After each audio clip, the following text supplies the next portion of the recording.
ಸ್ನೇಹಿತರೆ, ಕಳೆದ ಒಂದು ವಾರದಿಂದ ನಿಮಗೆ ಮಳೆ ಪ್ರವಾಹದ ವಿಷಯ ಬಿಟ್ಟರೆ ಬೇರಿನ್ನೇನನ್ನೂ ಹೇಳ್ತಿಲ್ಲ. ಇಡೀ ರಾಜ್ಯದ ಮುಕ್ಕಾಲು ಭಾಗ ತೊಯ್ದು ಕೂತಿರುವಾಗ ಈ ವಿಷಯನಲ್ಲದೆ ಬೇರಿನ್ನೇನು ತಾನೇ ಹೇಳೋಣ. ಉತ್ತರ ಕನ್ನಡ ಹಾಗೂ ಉತ್ತರ ಕರ್ನಾಟಕದ ಪ್ರವಾಹ ಸಂತ್ರಸ್ತ ಪ್ರದೇಶಗಳನ್ನು ನೋಡಿಕೊಂಡು ಬರ್ತಿದ್ದ ಹಾಗೆ ಮಳೆ ದಕ್ಷಿಣವನ್ನು ತೊಯಿಸಿ ತೊಪ್ಪೆ ಮಾಡಿಬಿಟ್ಟಿದೆ. ವರವಾಗಬೇಕಿದ್ದ ಮಳೆ ಈ ಬಾರಿ ಕರ್ನಾಟಕದ ಪಾಲಿಗೆ ಶಾಪವಾಗಿ ಪರಿಣಮಿಸಿರುವುದು ನಿಜಕ್ಕೂ ದುರಂತಾನೆ. ನಮ್ಮ ದುಸ್ಥಿತಿ ನೋಡ್ರಿ ಹೇಗಿದೆ. ಒಂದು ಕಡೆ ಉತ್ತರ ಹಾಗೂ ದಕ್ಷಿಣಗಳು ಮಳೆಯಲ್ಲಿ ಕೊಚ್ಚಿ ಹೋಗ್ತಿದ್ರೆ ಮಧ್ಯ ಕರ್ನಾಟಕಕ್ಕೆ ಬರದ ಶಾಪ ಬಿಟ್ಟಿಲ್ಲ. ಚಿತ್ರದುರ್ಗ, ಕೋಲಾರ, ಚಿಕ್ಕಬಳ್ಳಾಪುರ, ರಾಮನಗರ ಮುಂತಾದ ಕಡೆಗಳಲ್ಲಿ ಮಳೆ ಇಲ್ಲ. ತುಮಕೂರಲ್ಲಿ ಮಳೆ ಬಂದಂಗೂ ಅಲ್ಲ ಬರದಂಗೂ ಅಲ್ಲ ಅನ್ನೋ ಹಾಗೆ ಇರುಚುಲು ಬಡಿತಿದೆ. ಈಗ ಪ್ರವಾಹಕ್ಕೂ ಪರಿಹಾರ ಕೊಡಬೇಕು, ಬರಕ್ಕೂ ಪರಿಹಾರ ಕೊಡಬೇಕು. ದುರಂತ ಅಂದರೆ ಇದೇ ಅಲ್ವೇ. ಇನ್ನು ಪ್ರವಾಹ ಪೀಡಿತ ದಕ್ಷಿಣದ ಪರಿಸ್ಥಿತಿ ಹೇಗಿದೆ ನೋಡಿ. ಭೂಲೋಕದ ಸ್ವರ್ಗದಂತೆ ಕಂಗೊಳಿಸುತ್ತಿದ್ದ ಚಿಕ್ಕಮಗಳೂರು, ಶಿವಮೊಗ್ಗದ ಮಲೆನಾಡಿನ ಪ್ರದೇಶಗಳು ವರುಣನ ಅವಕೃಪೆಗೆ ಗುರಿಯಾಗಿವೆ. ತಾಯಿ ತುಂಗೆ ಹಾಗೂ ಅವರ ಅಕ್ಕ ಭದ್ರೆ ಇಬ್ಬರು ತುಂಬಿ ಹರಿತಾ ಇದ್ದಾರೆ. ಅಲ್ಲಿ ಹರಿತಿರೋ ನೀರಿನ ರಭಸ ಹೇಗಿದೆ ಅಂದರೆ 2 ದಿನಗಳಲ್ಲಿ ಟಿಬಿ ಡ್ಯಾಂಗೆ 50 ಅಡಿಗಳಿಗೂ ಹೆಚ್ಚು ನೀರು ಬಂದು ನಿಂತಿದೆ. ಈಗಾಗಲೇ ಹೊಸಪೇಟೆ ಬಳಿಲಿರೋ ತುಂಗಭದ್ರಾ ಜಲಾಶಯ ಭರ್ತಿಯಾಗಿದ್ದು ಡ್ಯಾಂನಿಂದ 3 ಲಕ್ಷ ಕ್ಯೂಸೆಕ್ಸ್ಗೂ ಅಧಿಕ ನೀರನ್ನು ಹೊರಗಡೆಗೆ ಬಿಡಲಾಗ್ತಿದೆ. ಇದರ ಪರಿಣಾಮ ಹಂಪೆಯ ಬಹುಭಾಗ ಜಲಾವೃತಗೊಂಡಿದೆ. ಇಷ್ಟು ದಿನ ನೀವು ಕೃಷ್ಣಾ ನದಿಯ ರೌದ್ರಾವತಾರದ ಬಗ್ಗೆ ಮಾತ್ರ ಕೇಳಿದ್ರಿ. ಈಗ ತುಂಗಭದ್ರೆಯರ ಆರ್ಭಟ ಹೇಗಿದೆ ಅನ್ನೋದನ್ನು ಕೂಡ ನೋಡೇ ಬಿಡೋಣ ಬನ್ನಿ.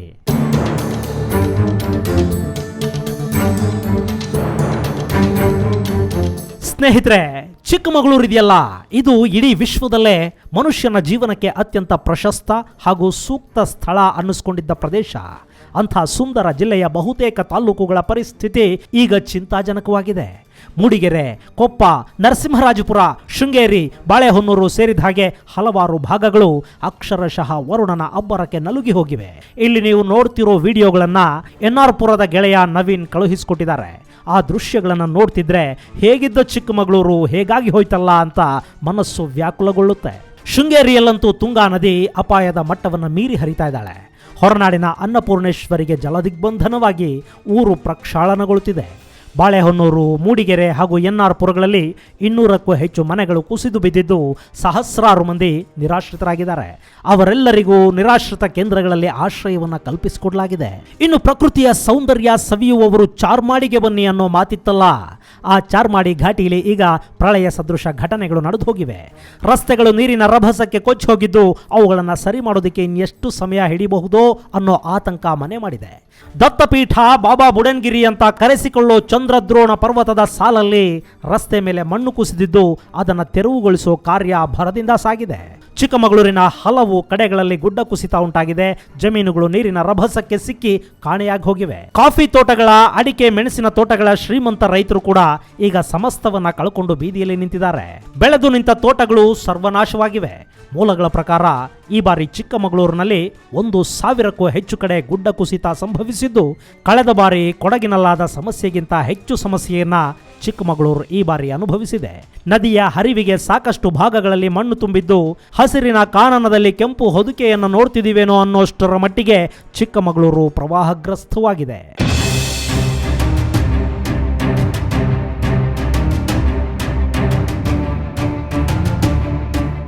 ಇನ್ನು ಚಿಕ್ಕಮಗಳೂರು ಮತ್ತು ದಕ್ಷಿಣ ಕನ್ನಡ ಜಿಲ್ಲೆಗಳನ್ನು ಸಂಪರ್ಕಿಸುವ ಮಾರ್ಗಗಳು ಬಹುತೇಕ ಮುಚ್ಚೋಗಿವೆ.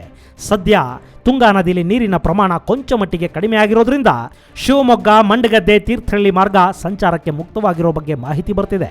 ಆದರೆ ಸದ್ಯದವರೆಗೂ ಕಳಸ, ಕುದುರೆಮುಖ ಮತ್ತು ಕೆರೆಕಟ್ಟ ರಸ್ತೆ ಸಂಚಾರ ಯೋಗ್ಯವಾಗಿಲ್ಲ. ಗೆಳೆಯರೇ, ಕುಸಿತಿರೋ ಮಣ್ಣಿನ ಗುಡ್ಡಗಳನ್ನು, ಹರಿದು ಬರ್ತಿರೋ ಕೆಸರಿನ ರಾಶಿಯನ್ನು ನೋಡ್ತಿದ್ರೆ ಇದು ಮನುಷ್ಯನೇ ಮಾಡಿಕೊಂಡ ಸ್ವಯಂಕೃತ ಅಪರಾಧವಲ್ಲದೆ ಮತ್ತಿನ್ನೇನೂ ಅಲ್ಲ ಅನ್ಸುತ್ತೆ. ಕಾಡನ್ನು ಕಡಿದು ಹುಲ್ಲುಗಾವಲನ್ನು ನಾಶ ಮಾಡಿ ಇರೋ ಭೂಮಿಯಲ್ಲಿ ಯಾವುದು ಸೂಕ್ಷ್ಮ ಪ್ರದೇಶ, ಯಾವುದು ಅಲ್ಲ ಅನ್ನೋದನ್ನು ಗಮನಿಸದೆ ಎಲ್ಲ ನನಗೆ ಬೇಕು ಅಂತ ಹೋದ ಪರಿಣಾಮ ಅಲ್ವಾ ಇದು? ಹಾಗನ್ನಿಸೋದು ಸಹಜನೇ. ಆದರೆ ಇದು ತಪ್ಪುಗಳ ಬಗ್ಗೆ ಮಾತಾಡೋ ಸಮಯ ಖಂಡಿತ ಅಲ್ಲ. ಆದರೂ ಎಚ್ಚೆತ್ತುಕೊಳ್ಳಬೇಕಾದ ಸಮಯ ಅಂತೂ ಹೌದು. ಸ್ನೇಹಿತರೆ, ಈ ಬಾರಿಯ ಮಳೆ ಕೇವಲ ಉತ್ತರ ಕರ್ನಾಟಕವನ್ನಷ್ಟೇ ಮುಳುಗಿಸಿಲ್ಲ, ಬದಲಿಗೆ ಅದು ಕರ್ನಾಟಕದ ಮುಕ್ಕಾಲು ಭಾಗವನ್ನು ತೊಯಿಸಿಬಿಟ್ಟಿದೆ. ಭದ್ರಾ ಮತ್ತು ತುಂಗಾ ಜಲಾಶಯಗಳಿಂದ 2.5 ಲಕ್ಷಕ್ಕೂ ಅಧಿಕ ಕ್ಯೂಸೆಕ್ಸ್ ನೀರು ಹೊರಗೆ ಹೋಗ್ತಿರೋದ್ರಿಂದ ಶಿವಮೊಗ್ಗ, ದಾವಣಗೆರೆ ಭಾಗದ ಹಲವಾರು ಪ್ರದೇಶಗಳು ಪ್ರವಾಹಕ್ಕೆ ತುತ್ತಾಗಿವೆ. ತುಂಗೆಯಂತೂ ಸಿಕ್ಕಿದ್ದನ್ನೆಲ್ಲ ಗುಡಿಸ್ಕೊಂಡು ಹೋಗ್ತಿದ್ದಾಳೇನೋ ಅನ್ನಿಸ್ತಾ ಇದೆ. ಅದಲ್ಲದೆ ಹೊಸಪೇಟೆ ಬಳಿಯ ತುಂಗಭದ್ರಾ ಜಲಾಶಯ ತುಂಬಿರೋ ಕಾರಣದಿಂದ ನದಿಯಿಂದ ಈಗಾಗಲೇ 3 ಲಕ್ಷ ಕ್ಯೂಸೆಕ್ಸ್ ನೀರನ್ನು ಹೊರಗೆ ಬಿಡಲಾಗಿದೆ. ಹೀಗಾಗಿ ಹೊಸಪೇಟೆ ಕಂಪ್ಲಿ ಮಾರ್ಗ ಸಂಪೂರ್ಣ ಬಂದಾಗಿದ್ದು ಹಂಪಿಯ ಸ್ಮಾರಕಗಳವರೆಗೆ ಕೂಡ ನೀರು ಬಂದು ನಿಂತಿದೆ. ವಿರೂಪಾಪುರ ಗಡ್ಡೆ ಸೇರಿದ ಹಾಗೆ ಹಂಪಿಯ ಪ್ರಮುಖ ಭಾಗಗಳು ಜಲಾವೃತಗೊಂಡಿದ್ದು ಅಲ್ಲಿದ್ದ ಸಾರ್ವಜನಿಕರು ಹಾಗೂ ಪ್ರವಾಸಿಗರನ್ನ NDRF ಸಿಬ್ಬಂದಿ ರಕ್ಷಿಸಿದ್ದಾರೆ. ಇನ್ನೊಂದು ಘಟನೆಯಲ್ಲಿ ಬೋಟ್ ಮಗುಚಿ ರಕ್ಷಣಾ ಕಾರ್ಯಕ್ಕೆ ಹೋಗಿದ್ದ 3 NDRF ಹಾಗೂ ಅಗ್ನಿಶಾಮಕ ದಳದ ಸಿಬ್ಬಂದಿ ನೀರಿಗೆ ಬಿದ್ದಿರೋ ಘಟನೆಯೂ ನಡೆದಿದೆ. ಸಿಟ್ಟು ಬರೋದು ಕೃಷ್ಣೆ ಕಾವೇರಿಯರಿಗೆ ಮಾತ್ರನಾ? ನಾನೇನು ಕಮ್ಮಿ ಅನ್ನೋ ಹಾಗೆ ತುಂಗಭದ್ರೆ ಅಬ್ಬರಿಸ್ತಿದ್ದಾಳೆ, ಹರಿತಿದ್ದಾಳೆ, ಗುಡಿಸ್ಕೊಂಡು ಹೋಗ್ತಿದ್ದಾಳೆ. ಈ ನದಿಗಳ ಪೈಪೋಟಿಲಿ ನಿಜಕ್ಕೂ ಕಂಗಾಲಾಗಿರೋದು ನದಿ ಪಾತ್ರದ ಗ್ರಾಮಗಳಲ್ಲಿನ ಜನ.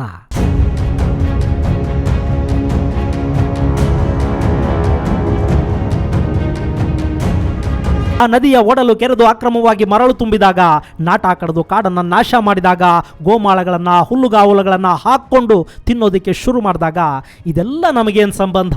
ಅಯ್ಯೋ ನಮಗೆ ಯಾಕ್ರಿ ಬೇಕು? ಮಾಡಿದವ್ರು ಪಾಪ ಆಡ್ದವ್ರ ಬಾಯಿಗೆ ಇಲ್ಲದ್ದೆಲ್ಲ ನಮಗೆ ಯಾಕೆ ಅಂತ ಸುಮ್ಮನಿದ್ರಲ್ಲ ಸೋ ಕಾಲ್ಡ್ ಒಳ್ಳೆ ಜನ. ಇವತ್ತು ಮನೆ ಮಠಗಳನ್ನು ಕಳ್ಕೊಂಡವ್ರ ಪೈಕಿ ಹೆಚ್ಚಿರೋದು ಅವರೇ. ಛೇ, ಮನುಷ್ಯನ ತಪ್ಪುಗಳ ಬಗ್ಗೆ ಈಗ ಎಷ್ಟೇ ಮಾತಾಡಬಾರ್ದು ಅಂದ್ಕೊಂಡ್ರು ಅನಾಹುತಗಳನ್ನು ಕಂಡು ಕನಲಿ ಹೋಗಿರೋ ಮನಸ್ಸು ಸುಮ್ಮನಿರ್ತಿಲ್ಲ. ಸ್ನೇಹಿತರೆ, ಮುಕ್ಕಾಲು ಕರ್ನಾಟಕ ನೀರಲ್ಲಿ ಮುಳುಗಿದೆ.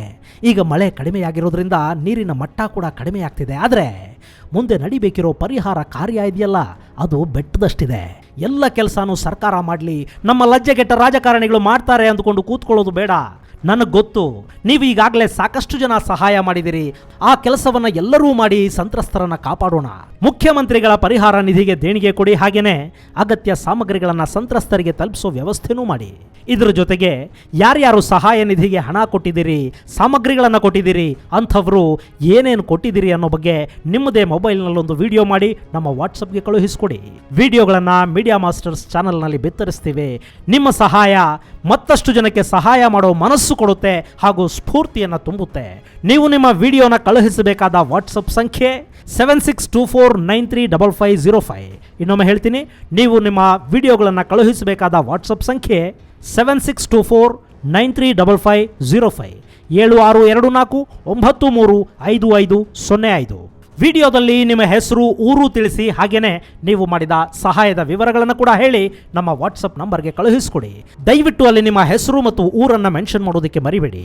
ತುಂಗೆ, ಭದ್ರಾ ಮತ್ತು ಹೇಮಾವತಿ ನದಿಗಳು ಚಿಕ್ಕಮಗಳೂರು ಜಿಲ್ಲೆಯಲ್ಲಿ ಹುಟ್ಟೋ ಕಾರಣದಿಂದ ಚಿಕ್ಕಮಗಳೂರಲ್ಲಿ ಬೀಳ್ತಿರೋ ಅಪಾರ ಮಳೆ ಈ ನದಿಗಳ ಹರಿವನ್ನು ಇನ್ನಿಲ್ಲದಂತೆ ಹೆಚ್ಚು ಮಾಡಿದೆ.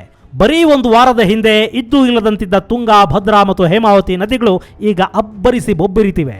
ಈವರೆಗೆ ಚಿಕ್ಕಮಗಳೂರಲ್ಲಿ 7 ಮಂದಿ ಸಾವನ್ನಪ್ಪಿರೋ ವರದಿ ಸಿಕ್ಕಿದ್ದು 2 ನಾಪತ್ತೆಯಾಗಿದ್ದಾರೆ ಅಂತ ಹೇಳಲಾಗ್ತಿದೆ. ಇದು ಚಿಕ್ಕಮಗಳೂರಲ್ಲಿ ನಡೀತಿರೋ ಅನಾಹುತದ ಚಿಕ್ಕ ಪರಿಚಯ ಅಷ್ಟೇ. ಇನ್ನೂ ಹಲವಾರು ಹಳ್ಳಿಗಳಿಗೆ ಸಂಪರ್ಕ ಮಾಡೋದಕ್ಕೆ ಕೂಡ ಸಾಧ್ಯವಾಗಿಲ್ಲ. ಅಲ್ಲಿ ಇನ್ನೂ ಅದಿನ್ನೆಷ್ಟು ಅನಾಹುತಗಳನ್ನು ಸೃಷ್ಟಿ ಮಾಡಿದಾನೋ ಆ ವರುಣದೇವ. ಸ್ನೇಹಿತರೆ, ಹೆಚ್ಚಿನ ಅನಾಹುತ ಆಗದೇ ಇರಲಿ ಅಂತ ಪ್ರಾರ್ಥಿಸ್ತಾ ತುಂಗಭದ್ರೆಯ ವಿಚಾರವನ್ನು ಇಲ್ಲಿಗೆ ನಿಲ್ಲಿಸ್ತೀನಿ. ಮುಂದಿನ ವಿಡಿಯೋದಲ್ಲಿ ಕಾವೇರಿ ನದಿ ಪಾತ್ರದ ಪರಿಸ್ಥಿತಿ ಹಾಗೂ ಮುಂದಿನ ದಿನಗಳಲ್ಲಿ ಕಾಡುವ ಅಪಾಯ ಹಾಗೂ ಆ ಪಾತ್ರದಲ್ಲಿನ ರಣಮಳೆಯ ಬಗ್ಗೆ ಮಾಹಿತಿಯನ್ನು ಕೊಡ್ತೀನಿ. ಅಲ್ಲಿವರೆಗೂ ಜೈ ಹಿಂದ್, ಜೈ ಕರ್ನಾಟಕ.